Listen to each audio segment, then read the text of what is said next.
trading this grass block up to a private island. So far I've traded my way through all of these things up to this awesome Nissan Patrol camper. This week could have more than made up for last week with no trade. We've had some very exciting deals to look at. Clint, what's happening? Got any trades for me today, mate? G'day Grant, I'm just here getting some pool floaties, you know why. Anyway, I've got a deal you are not going to believe, Grant. I swear to you, it is a Porsche 1981 928, right? The one out of Scarface. You know that one? You know the one that I love? You know I love it. Are you serious?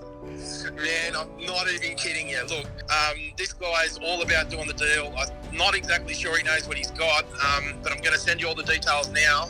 Oh my god, this is going to be epic. Man, if we can get this thing over the line, it's going to be a massive step up in value.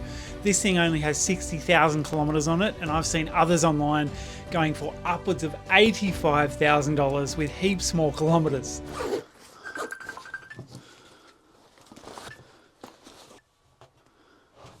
Clint, what's up? Have you left yet? No, I'm just getting ready. Why? The guy's pulled out. He's pulled the pin, mate. He's changed his mind. Oh, really? Damn. Did he say why? No, he literally said that he just couldn't bring himself to let it go. I mean, this has been one of our dream cars since we first saw Scarface. You know, I thought you'd be driving home with it. Oh man, I thought I was going to be driving home in that Porsche for sure. Damn it. And I'm devastated that trade didn't go through.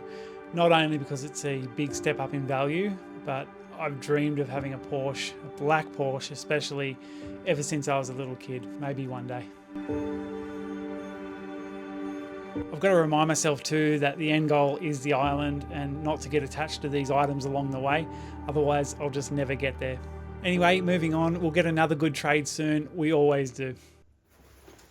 Clint lined up another potential deal for me today up in Newcastle again. It looks like a great trade and you'll never guess what it's for. All right, trade time. Well, potential trade. This one is actually a Porsche, if you can believe it. G'day, mate. Grant. Yeah, Jeremy. Jeremy, nice to meet you. This is my wife, Nadang. Hey. AKA the filmer for the day. I wasn't expecting all of this today. Yeah. Well, actually, I hadn't either. I was just sort of chilling out at home, and he said he came across your ad, and you'd done a bit of back and forth, and here we are. We're at your place. I know. So obviously, you guys being out here on a farm, it's probably use this more than the Porsche. Porsche's bloody useless. Bloody useless. And I'm going away, so I just thought it's just easier. Oh, okay. So where are you off to? Off to Europe. You off there for good? No, for a couple of months. So just trying to tie up loose ends and either have something useful for the farm or keep the Porsche for the family, and I don't trust them. So guess we'll just go over and have a look at everything. Truck first or the Porsche first? Whatever. What do you reckon? Oh, I'm excited about the Porsche. So let's go do that first. Do you know a lot about Porsches? I don't. No? I don't know heaps about Porsches, but they've been a dream car for a while. Yeah. I've been obviously wanting to get my hands on one since I was, yay high, having posters of Porsches and Lambos and all sorts of stuff. Yeah. Well, I know a lot about them because I used to work for them, and I owned a lot of them. So yeah, bought a few of them new. This one's obviously wasn't bought new. Okay, so this is a 1998, as I understand it. Yeah. So 1998, 2.5 six-cylinder Boxster manual. Wow. So more of a driver's car than anything. They're not as fast as the later model stuff with the bigger engines. We'll just have a bit of a look around, I guess. And I mean, it looks like it's in very good condition. Yeah, apart from a few marks. I mean, it's obviously a country car, so there's stone chips on the front of it and things like that. Yeah, but it gets driven. It doesn't get hidden. That's the you whole thing. You actually drive it. Yeah, but yeah, it's getting driven less now, and obviously got new vans and farm stuff. And that's all I seem to do. So where did you work for these guys? Whereabouts, in Newcastle? I used to be in Sydney. Oh, in Sydney. Okay. Yeah, you can see just a couple of little minor marks here and there, like you say, from driving it. This is the boot, right? Yep. So that's a front boot. A front. Front. See, there's no engine. Look. So how do they drive? No, there is an engine. It's hidden. This is it's called a frunk or a front boot. This is where you put all your stuff, and the engine's it's a mid engine, isn't it, or a mid rear? Technically rear. So that's the trunk. And this is the other trunk. This is the other one. Yep. So more space. So you have to remove the roof, is that right, to get to the engine, or is it access through the cabin? There is the roof. There's 3 separate places. There's through here. Yep. There's through the cabin, which has got a flap that comes down, and then there's underneath, which is underneath is the most common place to access it from. Sure. And I actually had it serviced today. It was all right. No oil leaks. It's rare for a box to not have oil leaks. This one has no oil leaks. So. Oh, that's good. Probably a bit easier to Yep. access everything. Fresh and through there. Pain in the butt, but oh god, never get in the hole. It'd be heaps less painful than opening it all up though. Yeah, opening it all up is a real event. Yeah, no A doubt. real event.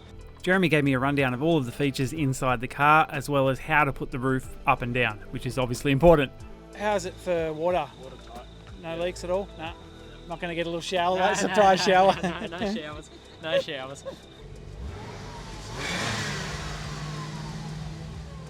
You got the noise. Yeah. You got the noise. I've had a pretty good look over it. Obviously, you know, we can do a bit of a drive or whatever, but if you want to have a look at the truck before we even go to that far, so you can decide whether it's for you. Yeah, definitely. I showed Jeremy all the features and functions of the truck, and then we ended up getting on the topic of reaching out for trades, which was a great insight into what other people think when we're reaching out to them for these trades. Because I think I accused him of being a scammer. Oh, did you? Not really, but it sounds very scammy to me. Yeah, I get it. It does sound like it. People reaching out to you going, oh, would you like to trade for this? And I've got X, Y, Z. As you can see by Jeremy's initial reaction, he did think that Klint was reaching out a bit of a scammer. But you've just got to be genuine in your replies and be honest. And usually you can get these things across the line. And look, I'm meeting him, showing him the car. For its age, look, I think it's in pretty good nick on the inside. It's only going to be a farm truck anyway. Yeah, well, it's got some big bloody wheels on there. You're going to be hard pressed to get stuck out there. Probably run over the goats when you are underneath. You just hear a little yelp. So I'm not even going to comment here because I know zero about this. I'm trying to find access point to the damage. Yeah. There we go. You're in. You're in. Don't film this. Film this side. You're on the wrong angle there. Someone might like it. That's right. That's right. Might be on Farmer Wants a Wife soon. Oh, that's true. I had a Porsche, ladies. Test drive time, eh? See how this Porsche goes.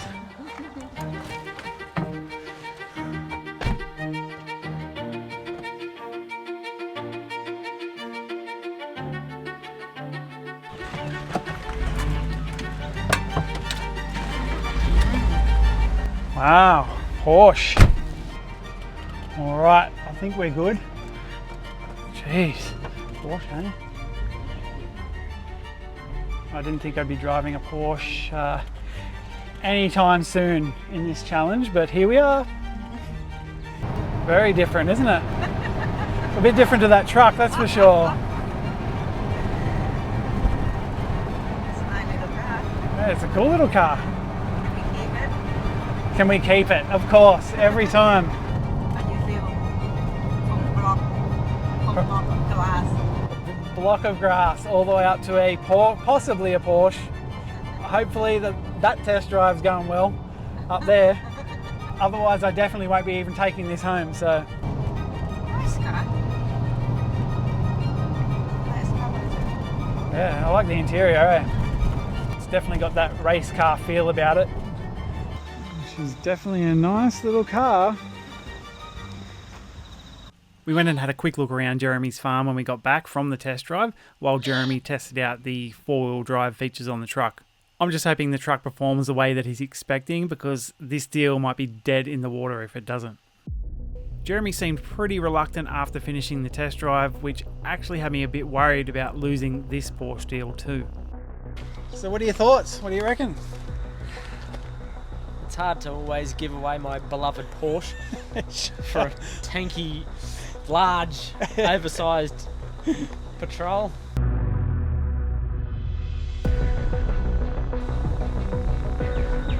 Yeah, I guess it's a goer. Let's do it. Yeah. Deal done. And after just a few minutes of paperwork, I left Jeremy's place with one of my dream cars. What? What? Porsche, baby. Porsche. Can't believe it. Woo! Let's go, baby. Woo! Yeah, baby. Porsche!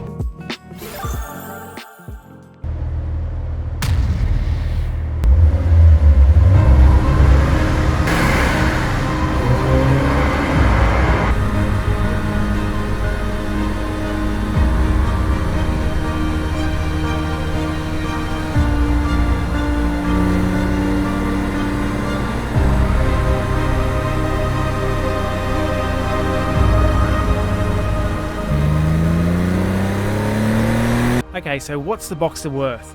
Well, he had it advertised for around about $27,000 initially. I think that was a little bit optimistic given the kilometres on it, but it's probably still worth a little bit more than the value we had locked up in the truck, which is around about $25,000. So to be fair, I'm going to put it halfway in the middle there at $26,000.